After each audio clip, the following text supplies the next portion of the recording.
Is it happening? It's happening now. Imposter syndrome for actors and actresses. Welcome to the School of Self-Worth Live. Ladies and gentlemen, I'm SelfWorth Sam, and today we have a beautiful, fantastic guest on the show. She's an actor in Hollywood, Doreen Calderon, and we're going to be talking to her just in a moment. You can actually see her on the screen right now. Doreen, say hi to everybody. Hello. Okay, now Doreen's just going to share this live stream from my page to her page so that all of her people can watch it. And then we're going to get into the conversation with Doreen. But while she is doing that, I just want to let everybody know what imposter syndrome is. Imposter syndrome is persistent self-doubt despite evidence of ongoing success. It affects a lot of people, not just actors and actresses. It usually affects high achievers or people who tend to think of themselves as a perfectionist or someone who has high standards, but really it can affect almost anyone. And so today we're going to be talking about imposter syndrome from the perspective of actors. And being that I'm here in Hollywood and Doreen is in Hollywood, we're going to be talking about what it's like to be an actor with imposter syndrome. And if you've got questions, put them into the comment section with this live stream. And if you want your name to show up, you've just got to click a little link. Otherwise, you can remain anonymous. All right, I think is that working now, Doreen? I think so. I shared my story, I shared it to my business page, and I shared it to my personal page. All right, great. We've got some people watching. So welcome to the School of Self-Worth Live. I'm SelfWorth Sam. We're talking to Doreen Calderon. She's an actor here in Hollywood, and you should check out her IMDb. I certainly did. She's certainly got some cool things that you've been involved in, and I'm going to let her tell us a little bit about herself in just a minute. Doreen, please say hi to everybody. Hello, everybody. Doreen and I met in a Facebook group about a couple of weeks ago. I was asking people about imposter syndrome, and she was one of those kind, wonderful people who decided to say something and post back and gave me some great value. And we decided, let's have a chat. And here we are for the second time. And Doreen, let's start by telling a little bit about your history as an actor. What have you done, and what's it like being an actor? Well, you know, the first thing that actors struggle with is that question, because we tend to dive right into the resume and list credits. And that's the worst thing for confidence. It's just the absolute worst, because in LA, there's a phrase and a belief that you're only as good as your last job. So that on top of listing your credits, you keep questioning, are these credits good enough? So let me talk about me just being an actor. Go for it. My credits will continue to change, continue to grow, continue to vary. I began as a theater actor in Chicago for 10 years before I moved out to LA. And in LA, I enjoyed being anonymous as opposed to a smaller community in Chicago. Yet Chicago had community, whereas LA is just so spread out, which is a big reason why I started my action groups under my business, The Recognized Actor, where professional actors can create a community. But I love the anonymity, swimming around with the big pond, being a small fish in a big pond. Yeah. Because I could do whatever I wanted. I didn't realize that I had these invisible handcuffs that I had allowed, perhaps, the Chicago community to put on me. And as I say this out loud, that sounds ridiculous. I made that all up. That's a powerful imagination you have there. Right? So as soon as I got to LA, I'm like, I'm going to try stand-up. Boom, did that full out for 2 years. I'm going to direct, did that full out. Yeah, I forgot what else I did. I did a whole bunch of other stuff. Explored with improv. I've always been an improv person. That's the roots of my theater. it's good fun. Yeah, it's good and it's serious fun too. I mean, my foundation is Spolin work.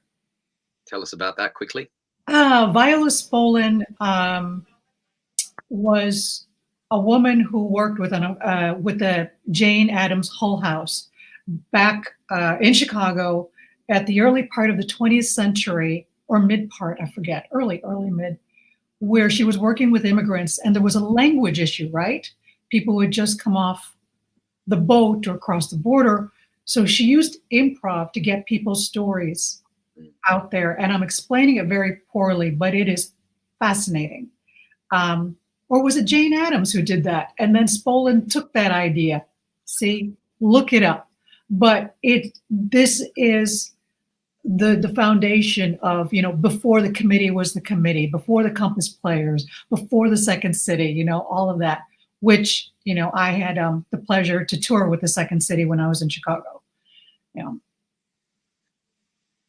But now, Chicago, I love the place. I love it too. I'm glad I still there. But now, keep going. But now, let's jump to the crazy thing. Again, I'm an actor. I love doing my craft. So 2.5 years ago, I got on board with a very small, low budget project. I didn't even really know what it was, but it was fun. It's now been nominated for an Academy Award. Go figure. Yeah. You can't plan this stuff. You can't. Congratulations. Thank you. Especially if somebody is, as an actor, if their big goal is to win an Academy Award or to go to the academies, and they're trying to plan out, strategize, or what kind of agent should I get? Which kind of project should I get into? They would not have picked an indie low budget like I did. Yeah. Short film. Now, the goal is great to achieve. Yeah. And it's fantastic to aim for these things. There's nothing wrong with that. No. That's worthwhile, right? Now I wanna segue. How is imposter syndrome coming into this for you and perhaps for other actors? God, it's coming into my life hard right now. Now, for the people watching, imposter syndrome is self-doubt despite evidence of ongoing success. So that means that you feel like you're a fake even though you're good, or you feel like you don't deserve the accolade, or you don't deserve the title of performer or actor or actress, even though that's what the check says, even though that's what it says on the the invoice that you give to people for your work. People can still feel like they're not deserving of praise, even though they've done a great job. So Doreen, I want to know what it's like for you right now, because you said you're going through it, even though the film you've been involved in has been nominated for an Academy Award. That's like the perfect example of imposter syndrome. So come on, you gotta share what it's like. There's a knee-jerk reaction that I'm going to every time I talk about this situation. The first thing out of my mouth is, I'm not the lead. The second thing is, it's a short film. It's not a feature. So there's two things you've already downplayed it. Yeah. And the third one is, I'm not nominated. The filmmakers are nominated.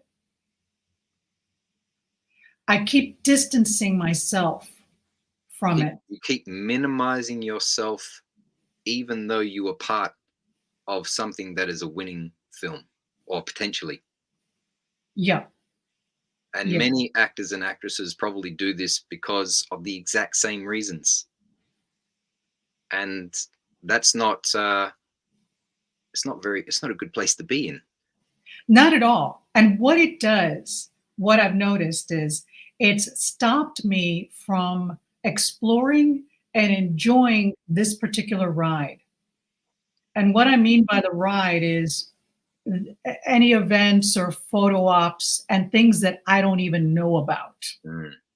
So immediately I'm like, oh, I'm not going to the Oscars. People keep asking me. I'll be lucky if I have a beer and pizza party with some friends watching it on TV, and that's fine. So I've just kind of been seeing what's going on. But then my manager gave me a hint that I may be going to an event. And then another actor in the film. Now, there's really only 3 actors in the film. The rest of you were pretend actors? No, there's the lead. It's a one-man vehicle essentially, All but right, supporting roles. yeah, 2 what but there is a 4th actor, but here's the fun story. That people don't know how underfunded the arts are in America, that they have to really, really budget. The other character, let's say the 4th character, was brought in by the filmmaker. It's her dad. Hmm. She's like, "Dad, can you do this?" Yeah. So I'm like saying, there's 3 actors.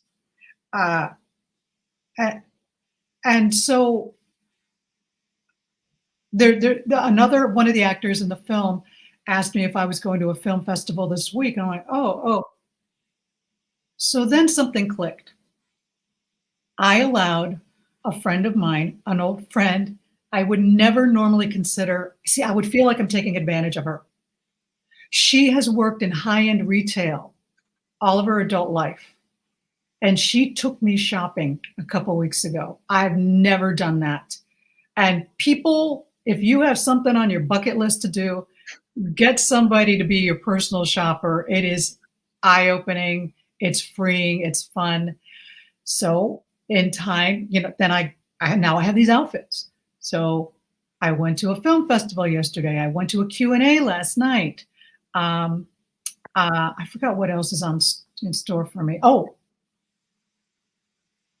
I've never, ever, ever, ever considered this until it was brought up to get a publicist. Mm-hmm.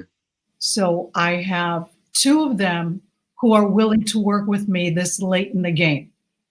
Now, we're just in the discussion. Whoa. Late in the game? You just minimized yourself then again, didn't you? Well, I didn't. You see, if I listen to the herd, a lot of other actors are telling me it's too late. You need at least 3 to 6 months for a PR person to give you traction and all this kind of stuff. But even though I know nothing about it, I never accept limitations. Great. So I started exploring and just putting the old email out to whoever recommended a publicist. I'm talking to one. I have a meeting with one tomorrow, and I may have a second meeting with another one tomorrow. But gotta get cracking. Yeah. So despite all of this great work and grit that you're demonstrating, you still feel like you're an imposter. Yeah. And many actors and actresses are probably able to relate to this, that you've done the hard work, you've got a bit of a track record, yet something inside is saying you're still not good enough. So there might be a self-worth issue. Yeah, you hit on two things. I've done the hard work. I call BS on hard work, because this project in particular was very easy. I just showed up to an audition like I always do. And whatever, there's years and years of backstory to getting that. There is, but it was never hard work. It was the enjoyment of being in a class. And did I sacrifice other classes, rehearsals, shows, all kinds of stuff from decades? And did I sacrifice certain things in other people's minds? Yes. But I would always choose an opportunity to learn and perform as part of a priority in my life. So it was never really hard. Was I disappointed at times? Was I feeling a little left out for things? Sure. But this in particular, it came easy. The other thing that you said was feeling good enough. Mm-hmm. Yeah. That's a huge one, because we've got this made up idea that even though we're not good enough, no, we don't even have a made up idea. We've decided that we're not good enough, yet we have no idea what good enough looks like. So let's look at that. If you're an actor or an actress and you feel like you're going through imposter syndrome, it could be that you've made a decision that you're not good enough, or you've made a decision which has turned into a belief that is based on a comparison to someone else, or a comparison to a standard that you've created, that if you don't meet it, that equals you're not good enough, which equals you're an imposter and you should probably give up, right? Right? Doesn't that sound like a fantasy game, a board game or something? Like, okay, if you go there, then you Yeah. draw Well, that part. let's look at the what people can do and how to do it to beat imposter syndrome as they search for on the internet. Mind you, imposter syndrome as a Google search term has been trending since the beginning of the pandemic. If you go to Google Trends and type in imposter syndrome, it's going along 2010, 2015, 2020, blah, and it goes up like a lot. It's significant.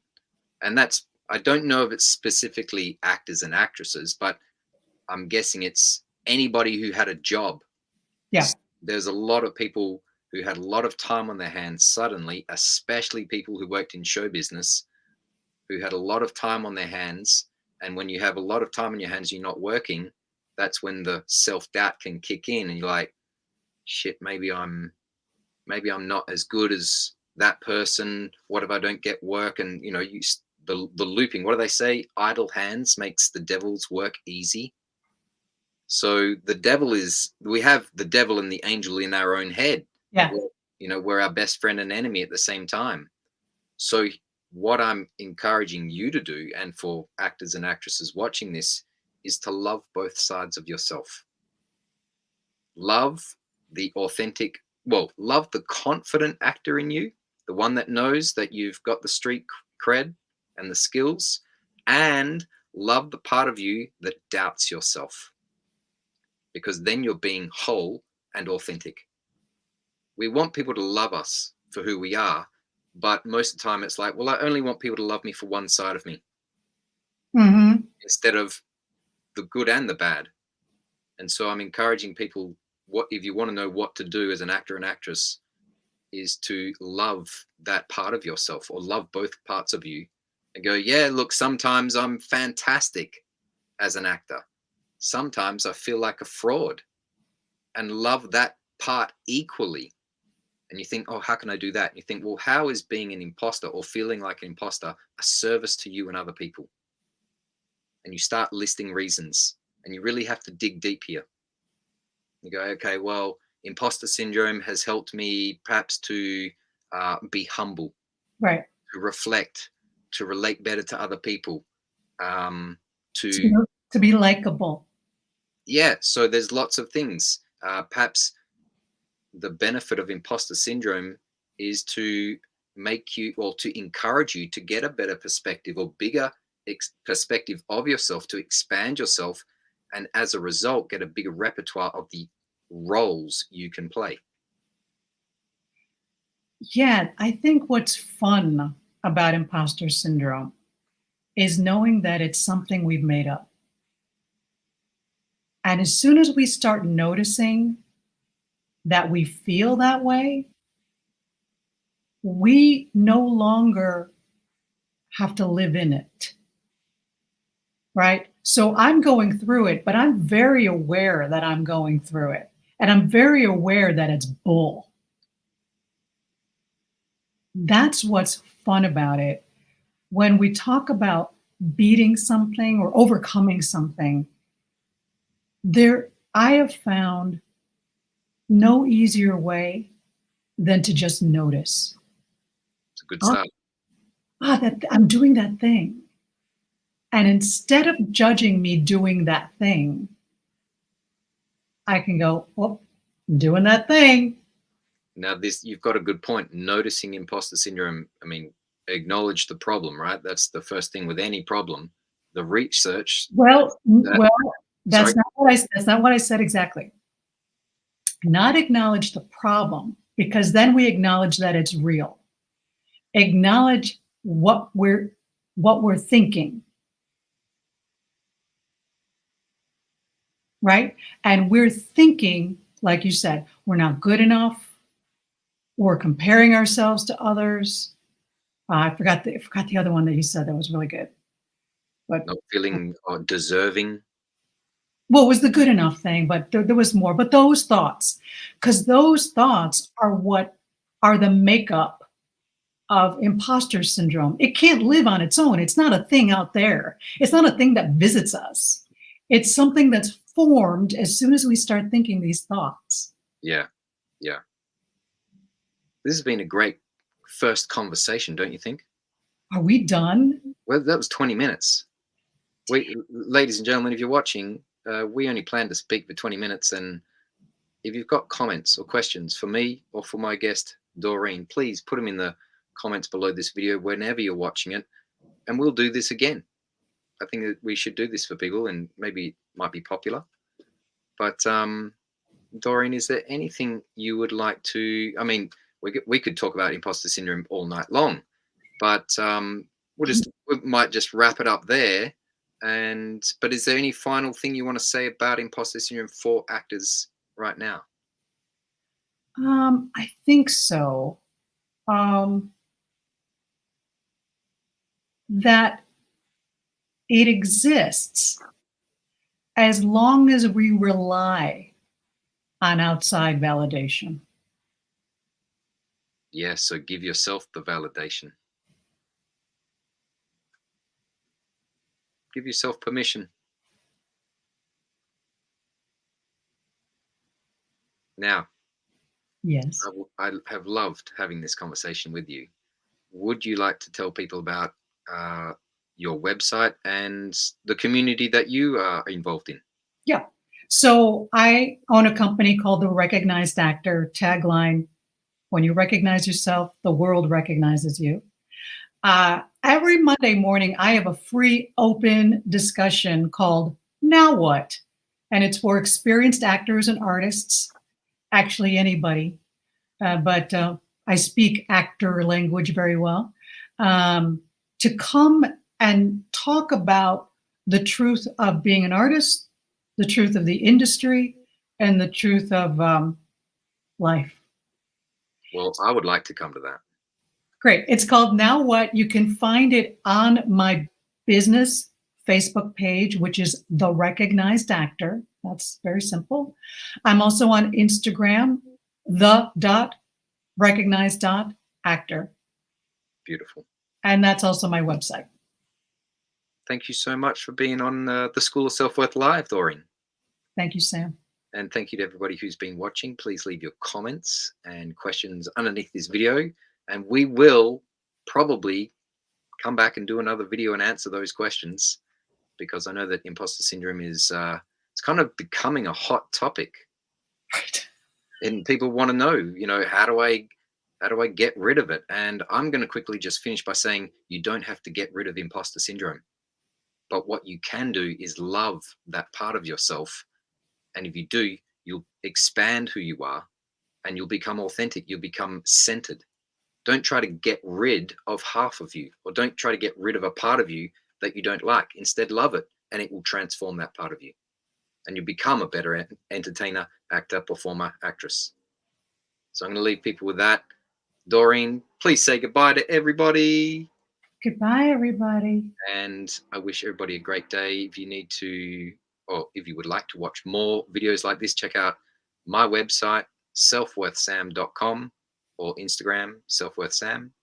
And we're also on YouTube and Spotify. All right, everybody, have a great day. That was imposter syndrome for actors and actresses. See you later, everybody. And thank you so much again, Doreen. Thanks, Sam. All right.